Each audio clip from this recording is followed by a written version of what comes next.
మీది ఏ కులం మేడం? ఏ వయసులో?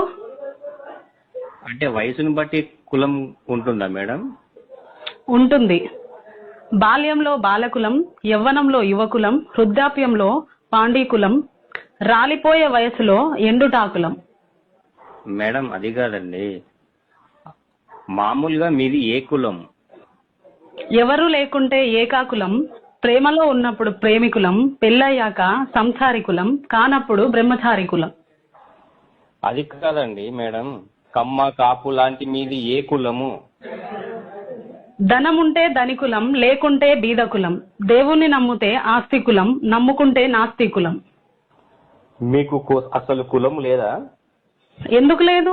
ప్రయాణిస్తే ప్రయాణికులం, యాత్రలు చేస్తే యాత్రికులం, మాయలు చేస్తే మాంత్రికులం, ఉపన్యాసం ఇస్తే ఉపన్యాసికులం, హాస్యం పండిస్తే విదూషకులం, పాడితే గాయకులం, సభలో ఉంటే సభికులం, సినిమా హాల్లో ఉంటే ప్రేక్షకులం, టీవీల ముందుంటే వీక్షకులం.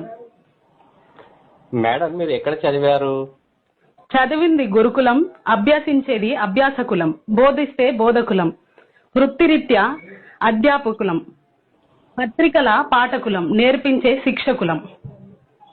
అసలు మీరు ఎవరండి ఇలా చంపుతున్నారు? నాగరికత నేర్పిన నాగరికులం.